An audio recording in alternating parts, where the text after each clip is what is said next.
Welcome back to my channel Arpita লাইফস্টাইলে সবাইকে স্বাগত। দেখতেই পাচ্ছ আমি ট্রেনে উঠে গেছি, আর এই দেখো বাইরের পরিবেশটা আমি দেখাবো। তো আমার কালকে ব্লগটা আমি শ্যুট করতে পারিনি, কারণ খুব পটি হচ্ছিল, যে কারণে শরীরটা খুব খারাপ ছিল। যা খাচ্ছি তাই পটি হয়ে যাচ্ছিলো। তো কালকের দিনটা খুব একটাই করিনি। আর এই ট্রেনে উঠে গেছি, এখন বাজে হচ্ছে 6:37। তো এখন আমরা ট্রেনে আছি, বাড়ি যাচ্ছি। আর বাইরে তো কুয়াশায় কুয়াশা, দেখতেই পাচ্ছ, কিছুই দেখতে পাওয়া যাবে না, সেই কুয়াশা। তো চলো তোমরা দেখতে থাকো। আমি ট্রেনেই আছি, এবার নামছি। আজকে থেকে ডেলি ব্লগগুলো আসবে, আর কোনো গ্যাপ যাবে না। দেখো আমার ঠান্ডা থেকে অবস্থা। চলো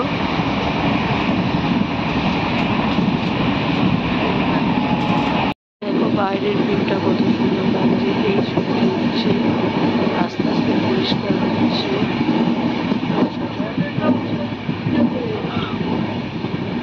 সুন্দর লাগছে এটা।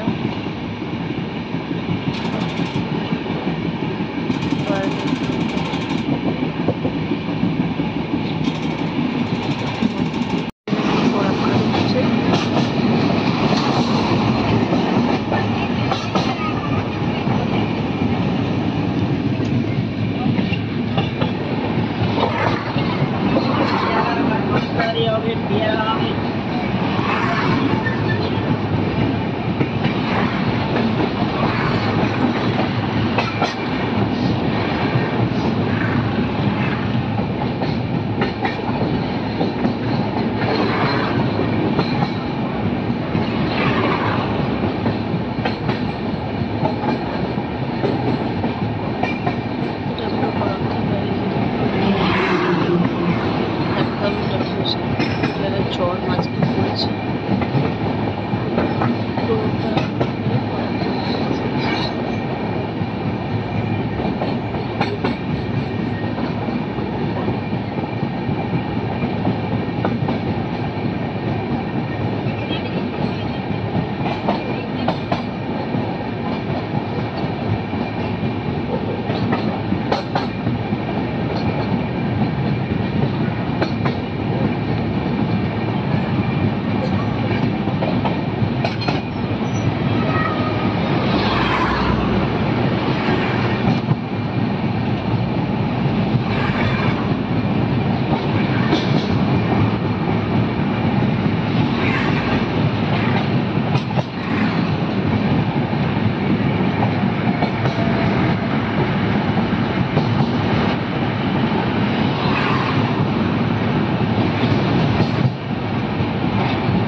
Good morning friends, welcome back to my channel Arpita লাইফস্টাইলে সবাইকে স্বাগত। আশা করি সবাই ভালো আছো, সুস্থ আছো।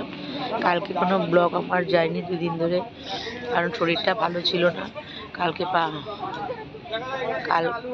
কালকে আমার শরীরটা খুব খারাপ হয়েছিল, কারণ আসার সময় সত্য স্টেশনে পা মুচকে গেছে, এবং পা মুচকে যাতে পাটা খুব ফুলে গেছে।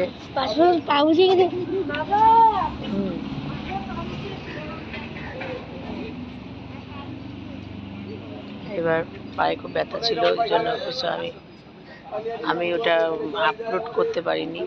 এই যে মিউনিসিপ্যালিটির সামনে দাঁড়িয়ে আছি, বাস আসবে, দীঘা যাচ্ছি আজকে। এখন বাজে 5:30। আর খুবই পাটায় ব্যথা লেগেছে, পা ফুলে গেছিল। পা ফুলে যাওয়াতে আমি হাঁটতে পারছিলাম না, মানে রাতের বেলাতে। হ্যাঁ, ওই জন্য তো দেখতেই পাচ্ছ রাস্তাঘাট কত ফাঁকা। এবার আসবে বাস, তো চলো। এই দেখো, এই যে ফাঁকা রাস্তাঘাট, বাস আসবে। তো চলো, সাথে থাকো, দেখতে থাকো। ইচ্ছে ছিল না যাওয়ার, কিন্তু যাচ্ছি। ওই জন্য কালকে আমি চেষ্টা করবো কালকে ব্লগটা আজকে ব্লগটা একসাথেই দিতে যাওয়া।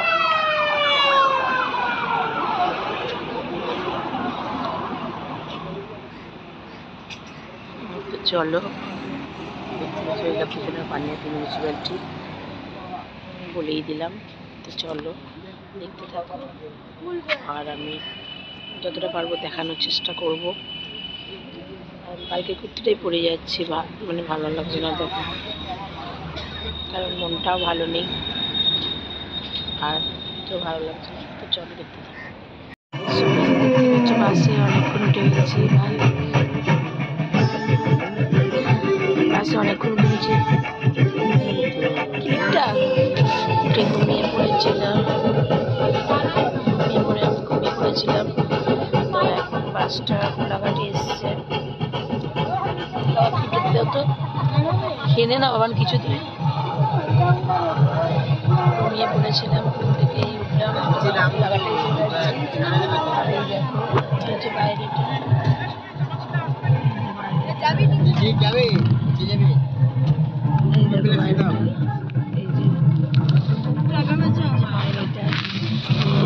কোলাঘাট চলে গেছে বাস। আমি নেমে আবার দেখাবো। তো এখন দেখতে পাচ্ছ আমরা এইমাত্র এসে পৌঁছালাম। আর এই দেখো, এটা হচ্ছে বাথরুম।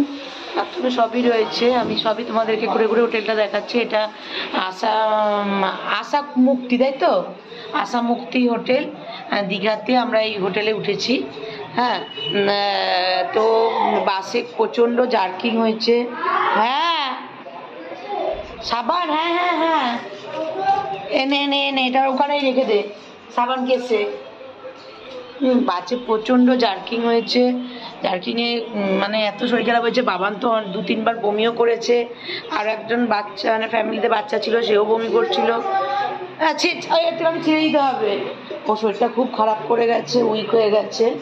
হ্যাঁ, তা এই যে আমরা এখন এখানেই আছি। এবার এখান থেকে এই ব্যাগটা ওখানে তুলে দাও।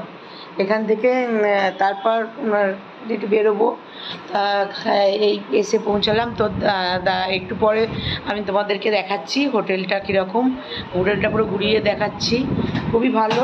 আরে ওপরটা ভিতরে, আলমারির ভিতরে, খুবই ভালো হোটেলটা। দেখ, কিচ্ছু হবে না, ওদেরকে দেখাচ্ছি।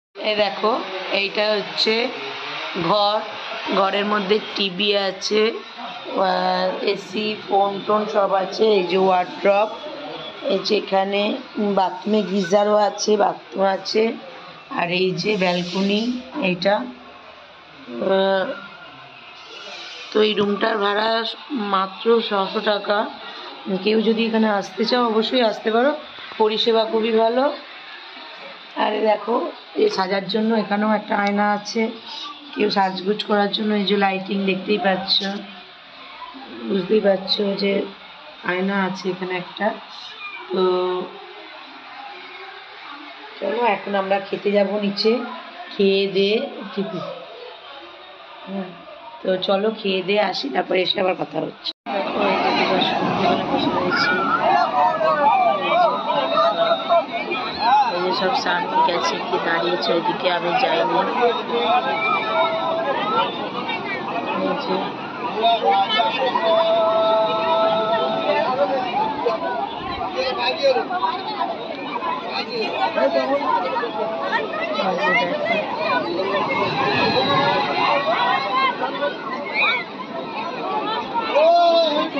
দেখো, যাইনি। এই যে চলে এসেছি, দেখো হোটেলের রুমে। এদিকে টিভি চলছে, দেখো টিভি চলছে। হোটেলের রুমে চলে এসেছি, ভালো লাগছে না একদম শরীরটা।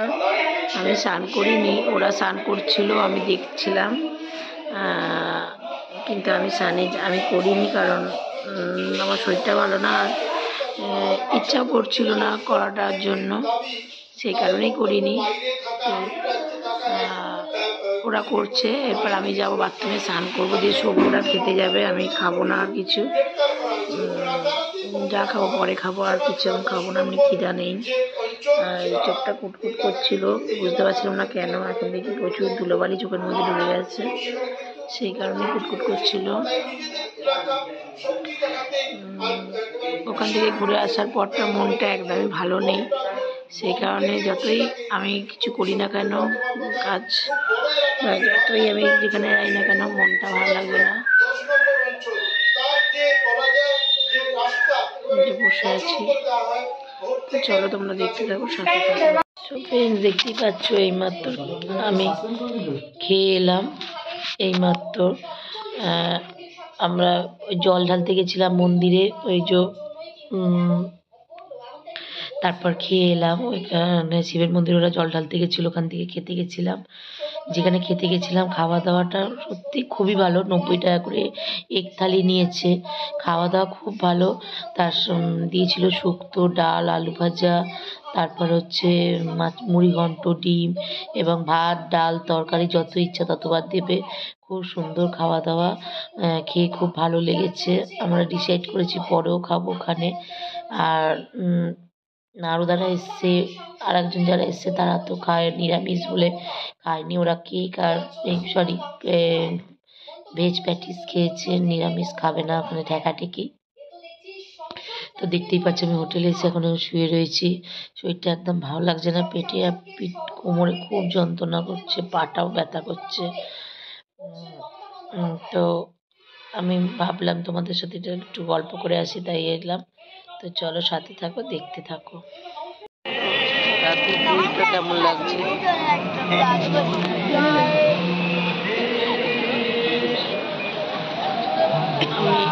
আমি এলাম সমুদ্রের পাড়িতে, হয়েছে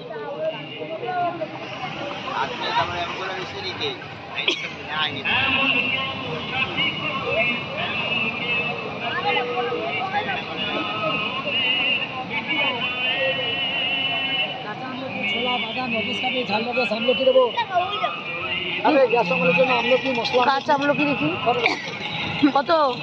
5 3টে দিন। দেখো এটা হচ্ছে এটা হচ্ছে ওল্ড দীঘা। আমরা আজকে ওল্ড দীঘায় যাচ্ছি, কালকে নিউ দীঘা যাবো। ওর ঢেউ দেখো, এটা মার্কেট বসেছে।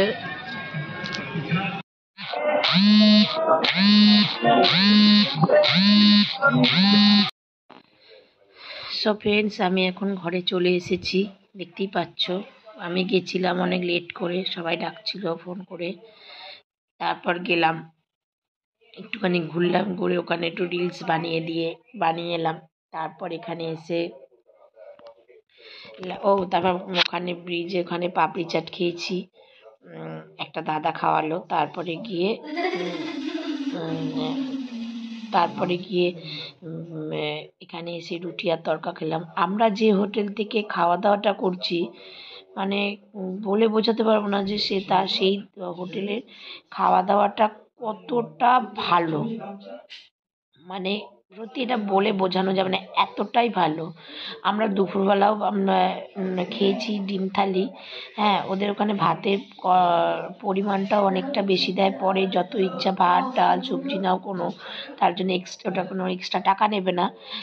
তো ডিম থালিটা খেয়েছি, প্রত্যেকটা রান্না যেমন সুন্দর করেছে, তেমন পরিমাণটাও বেশি, কিন্তু মানে যারা অল্প খায় তাদের কাছে তো অনেকটাই বেশি। আর যারা একটু ভাত খেতে ভালোবাসে বা বারবার মানে ভাত খেতে ভালোবাসে, তারাও পেট ভরে খেতে পারবে। 90 টাকাতে এখন এরকম জায়গায় যে এত সুন্দর খাবার পাওয়া যাচ্ছে, এটা অনেক কিছু। আর রাতের বেলা তো একটা ফ্যামিলি খেলো ভেজ থালি, আমরা খেলাম তড়কা রুটি। আমি একটা রুমালি রুটিও খেয়েছি তড়কা দিয়ে। তড়কাটা আমি যতদূর জানি যে তড়কা অ্যাকচুয়ালি পাঞ্জাবিরা খুব সুন্দর করে, ঠিক আছে? এবং সব জায়গার তড়কা কিন্তু ভালো হয় না। আমি ওই জন্য সব জায়গার তড়কা খেতেও চাই না। তা যাই হোক, এখানে তড়কাটা ফার্স্ট আমি একটু নিলাম, নিয়ে ট্রাই করে দেখছিলাম, নাহলে শুধু রুটি খেয়ে নিতাম, কোনো প্রবলেম ছিল না। দেখলাম না তড়কাটা খুব সুন্দর করেছে, মানে তড়কা শুধু তড়কা না, 5 রকম, মানে ওখানে ওর মধ্যে কাবলি ছোলা আছে, ছোলার ডাল আছে, রাজমা আছে, সব কিছু আছে মিক্স করা। তড়কাটা খুব সুন্দর করেছে, মানে এত সুন্দর করেছে। 80 টাকা এক তড়কা, এবং তড়কাটা যতটা দিয়েছে দুজনে সাফিসিয়েন্ট খেতে পারবে, মানে এতটা, দুজন কেন 3 জনে ভালোভাবে রুটি খেতে পারবে। তো যাই হোক, খাওয়া দাওয়া করে আমি চলে এলাম, এসে বেডরুমে চলে এলাম। চলে এসে এবার শুয়ে রয়েছি, কারণ আর মানে এবার পাটাও ব্যথা করছে, পেটটাও ব্যথা করছে, তা এই কারণে শুয়ে আছি। তা আজকের মতন ব্লগটা এই পর্যন্তই। আর সবথেকে বড় কথা হলো, আমার কালকে যে ব্লগটুকুনি শ্যুট করেছিলাম আর আজকের এই দুটো ব্লগ একসাথে আজকে যাচ্ছে। তো যারা আমার পেজটা এখনও ফলো করোনি, আমি আবারও বলছি আমার পেজটা ফলো করে দিও। আর আমার পেজে নাম হচ্ছে অর্পিতা লাইফস্টাইল, তারা অবশ্যই ফলো করে দিও। আর যারা এখনও ফলো যারা করে দিয়েছো, তারা অবশ্যই লাইক কমেন্ট শেয়ার করো। তোমাদের ভালোবাসা আমার না পেলে আমি হয়তো এগোতে পারবো না। তোমাদের ভালোবাসা, তোমাদের আশীর্বাদটা আমার কাছে অনেকটা বড় জিনিস, সেটা তোমরা ভালো রকম জানো। তো চলো, টাটা, বাই। আজকের মতন এইটুকুনি। কালকে আমি একটা নতুন ব্লগ নিয়ে আসবো। কালকের দীঘার পার্ট 2 এই হবে। কালকে আমরা নিউ দীঘা যাবো, আরও কোথায় কোথায় যাবো সব আমি দেখাবো। তো চলো, দেখতে থাকো। যদি আমার শরীর ঠিক থাকে তো অবশ্যই আমি সব কিছু শেয়ার করবো। চলো, টাটা।